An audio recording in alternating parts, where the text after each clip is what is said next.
Assalamualaikum warahmatullahi wabarakatuh. Nama saya Dea Ayuningsi. Saya mahasiswa dari Universitas Islam Negeri Sumatera Utara, Prodi PIOT 4 atau Pendidikan Islam Anak Usia Dini semester 7. Di sini saya akan mempresentasikan hasil makalah saya yang berjudul Kaitan Kepemimpinan dan Manajemen DRA. Dosen pengampu Ibu Armanila MPD.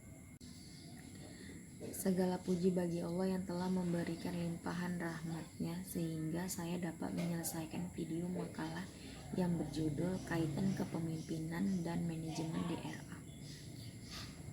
Saya menyadari bahwa penyusunan makalah ini masih jauh dari kesempurnaan. Oleh karena itu, kritik dan saran yang bersifat membangun dia sangat diharapkan bagi kesempurnaan makalah ini. Demikianlah yang dapat saya sampaikan. Semoga apa yang saya sampaikan dapat memberikan manfaat dan menambah wawasan bagi siapapun yang mendengarnya. Di pembahasan ini saya akan membahas 3 poin. Yang pertama, kaitan kepemimpinan dan manajemen. Yang kedua, kegiatan-kegiatan manajerial, dan yang poin ketiga, keterampilan-keterampilan kepemimpinan. Baiklah, saya akan membahas poin yang pertama, kaitan kepemimpinan dan manajemen. Kepemimpinan dan manajemen seringkali disamakan pengertiannya oleh banyak orang. Padahal jelas bahwa kepemimpinan adalah tidak sama dengan manajemen. Dalam manajemen, kepemimpinan adalah merupakan salah satu bagian dari manajemen untuk mengarahkan dan mempengaruhi anggota-anggotanya dalam usahanya untuk mencapai tujuan organisasi.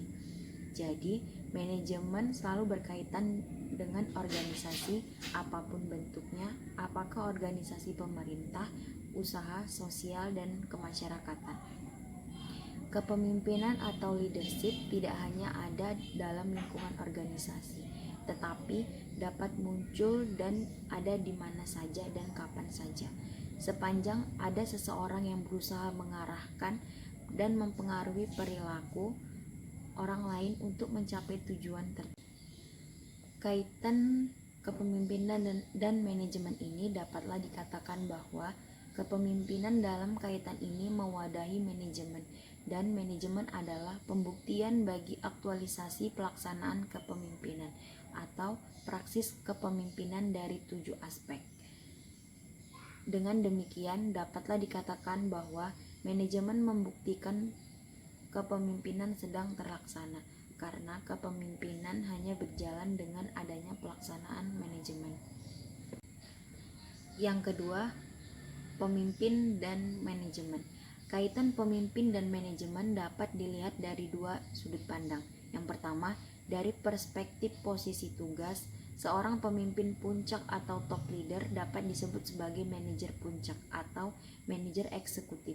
Penyebutan seperti ini menjelaskan tentang peran pemimpin sebagai seorang manajer puncak, yaitu tidak berarti bahwa pemimpin ada pada posisi manajerial.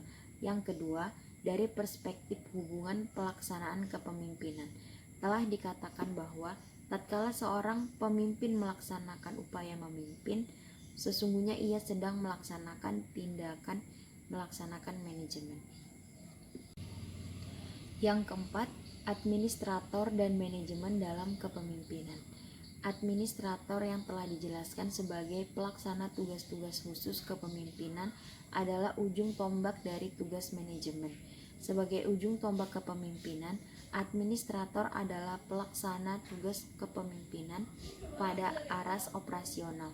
Dalam hubungan penyebutan posisi tugas dan peran administrator, hal ini tergantung pada besar kecilnya organisasi di mana kepemimpinan dijalankan. Yang kelima, bawahan dan manajemen. Bawahan adalah pelaksana tugas yang ditempatkan pada unit yang dipimpin oleh seorang administrator atau manajer untuk tugas yang menyentuh pekerjaan secara langsung di lapangan.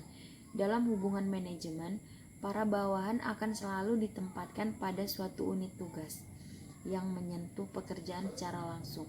Sifat pekerjaan langsung ini dapat berupa tugas dasar, tugas utama maupun tugas pendukung. Yang keenam, manajemen dalam organisasi. Dalam kaitan dengan organisasi, manajemen adalah istilah yang sering identik atau idiom dengan kepemimpinan. Misalnya, tatkala seorang menyebut manajemen ketika menjelaskan kata manajemen dari organisasi ini, atau sesungguhnya ia menunjuk kepada kepemimpinan dari organisasi ataupun sistem kepemimpinan dalam suatu organisasi. Yang ketujuh, manajemen dalam upaya memimpin. Pemimpin dalam menerapkan manajemen menyentuh upaya memimpin seperti yang telah disinggung di atas. Dengan demikian, kaitan pemimpin dalam melaksanakan manajemen kepemimpinan akan sangat terlihat dalam upaya memimpin yang menyentuh. Selanjutnya, saya akan membahas poin yang kedua, yaitu kegiatan-kegiatan manajerial. Biasanya kita melihat manajer menggunakan waktunya untuk menghadiri rapat, membaca memo, bicara di telepon, serta menemui tamu. Oleh karena itu, perlu dilakukan sebuah pendekatan kegiatan atau activities approach untuk memahami fungsi manajemen dengan aktivitas-aktivitas yang sebenarnya yang dilakukan oleh seorang manajer dalam organisasi. Berikut ini ialah tugas-tugas penting yang dilakukan oleh seorang manajer, antara lain: yang pertama, seorang manajer bekerja dengan dan melalui orang lain. Yang kedua, manajer memadukan dan menyeimbangkan tujuan-tujuan yang saling bertentangan dan menetapkan prioritas-prioritas. Yang ketiga, manajer harus berpikir secara konseptual dan analitis. Yang keempat, manajer bertanggung jawab dan mempertanggungjawabkan. Yang kelima, manajer adalah seorang mediator. Yang keenam, manajer adalah seorang diplomat. Yang ketujuh, manajer adalah seorang politisi. Dan yang terakhir, manajer harus mampu mengambil keputusan-keputusan yang sulit. Poin yang terakhir, saya akan membahas keterampilan-keterampilan pemimpin. Yuk menyatakan bahwa keterampilan atau skill menunjuk kepada kemampuan dari seseorang untuk melakukan berbagai jenis kegiatan atau keperilakuan dengan suatu cara yang efektif dan ditentukan bersama oleh dan keturunan. Pendekatan yang paling banyak diterima untuk mengklasifikasi keterampilan manajerial adalah dalam sebuah taksonomi 3 keterampilan. Versi-versi yang sama dari taksonomi tersebut telah ditawarkan oleh Katz dan Mann. Dalam Yuk, kategori keterampilan tersebut dinyatakan sebagai berikut.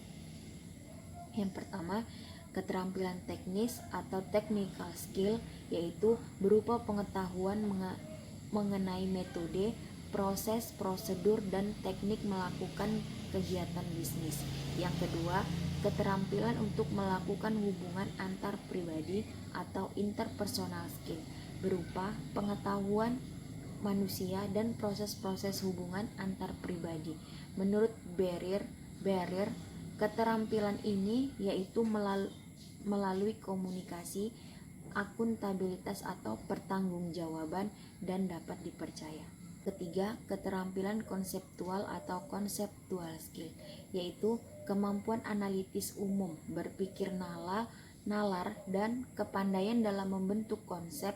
Jelas bahwa technical skill khususnya memperhatikan benda, interpersonal skill memperhatikan manusia, dan conceptual skill khususnya memperhatikan gagasan atau konsep.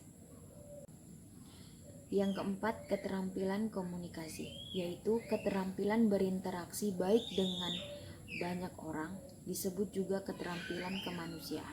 Kepada bawahan bersifat mengayomi, persuasif, dan bersahabat. Kepada rekan kerja saling menghormati, kepada customer dan atasan bersifat melayani.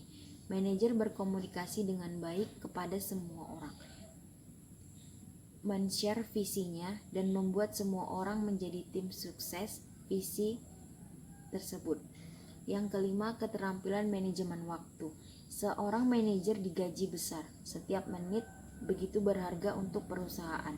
Dia harus bisa mengalokasi waktu agar mendapat hasil yang optimal. Akan teruji dalam penyusunan waktu yang digunakan dalam melakukan sebuah proyek. Termasuk juga keterampilan untuk membuat skala prioritas. Yang keenam, keterampilan manajemen waktu. Termasuk juga kemampuan untuk mengidentifikasi masalah, memandangnya secara keseluruhan dan komprehensif, dan menentukan solusi terbaik untuk memecahkan masalahnya. Keputusan yang baik adalah tidak terburu-buru, namun ada kalanya keputusan diperlukan dalam waktu yang singkat. Seiring dengan waktu dan pengalaman, manajer akan terbiasa menghadapi kondisi seperti ini. Selain itu, terdapat keterampilan yang dimiliki oleh seorang pemimpin untuk memperkuat dasar-dasar kepemimpinan dirinya. Antara lain sebagai berikut. Yang pertama, keterampilan presentasi. Seorang pemimpin harus kreatif dalam presentasi kepada pengikutnya. Presentasi ini harus meliputi visi, misi, goal, action plan, dan fokus, di mana dalam setiap presentasi pemimpin harus secara cerdas mampu mentransformasikan nilai-nilai yang kuat dan positif kepada rencana tindakan yang jelas. Pemimpin harus memanfaatkan keterampilan presentasi ini untuk mengkomunikasikan dan meyakinkan kepada para pengikutnya, bawahan, tim, atau kelompoknya tentang ide dan visi yang harus diperjuangkan bersama. Yang kedua, keterampilan membangun tim yang kuat. Pemimpin yang sesungguhnya adalah seorang pekerja tim. Jadi, keterampilan membangun tim adalah keterampilan yang sangat strategis untuk mensukseskan kepemimpinan yang sedang diperjuangkan tersebut. Pemimpin harus bersikap bijak dan profesional dalam merakit sebuah tim yang tangguh dan dinamis. Pemimpin harus menciptakan sebuah tim yang kreatif dan strategis untuk membangun kinerja organisasi yang hebat. Pemimpin harus membangun tim yang mampu meningkatkan rasa percaya diri organisasi untuk berprestasi secara maksimal. Pemimpin besar meraih hasil-hasil yang luar biasa melalui timnya yang kuat dan yang bertanggung jawab secara total dan fungsi peran kerja masing-masing. Yang ketiga, keterampilan negosiasi. Negosiasi adalah bagian dari komunikasi yang terfokus untuk mencari kesepakatan. Jadi, peran seorang pemimpin sebagai seorang negosiator ulang tidaklah boleh diabaikan. Pemimpin harus bijak dan cerdas melihat semua tantangan yang ada, dan cerdas menggunakan keterampilan negosiasi tersebut untuk mentransformasikan semua tantangan menjadi peluang yang menguntungkan organisasi yang dipimpin. Pemimpin adalah seorang negosiator untuk mendapatkan kesepakatan terbaik, bukan seorang negosiator yang ngotot dan tak mau kompromi terhadap pekerjaannya. Yang keempat, keterampilan bersikap baik. Seorang pemimpin tidak zamannya lagi memanfaatkan kekuasaan dan posisi kepemimpinannya untuk bersikap arogan dan bersikap diktator terhadap pengikut. Sekarang ini, zamannya pemimpin harus merangkul semua kekuatan dan potensi sukses pengikutnya untuk dijadikan kekuatan kepemimpinan yang ia miliki. Oleh karena itu, pemimpin wajib bersikap baik dengan sikap tulus dan jujur kepada setiap orang, dimanapun dan kapanpun. Yang kelima, keterampilan memotivasi. Seorang pemimpin adalah seorang motivator yang harus mampu membangkitkan energi positif dan pengikut dan bawahannya untuk secara proaktif, bergairah, dan bersemangat tinggi dalam meraih prestasi yang hebat. Oleh karena itu, pemimpin wajib memiliki keterampilan untuk memotivasi pengikutnya dan menggerakkan para pengikut untuk melakukan hal-hal terpenting buat untuk kesuksesan organisasi. Motivasi bukan berarti sekedar berteriak-teriak dengan semangat tinggi. Lebih kepada cara untuk merangkul hati dan pikiran positif para pengikut, lalu membangun harapan dan rasa percaya diri untuk menjadi lebih hebat. Demikianlah yang dapat saya sampaikan. Semoga apa yang saya sampaikan dapat memberikan manfaat dan menambah wawasan bagi siapapun yang mendengarnya.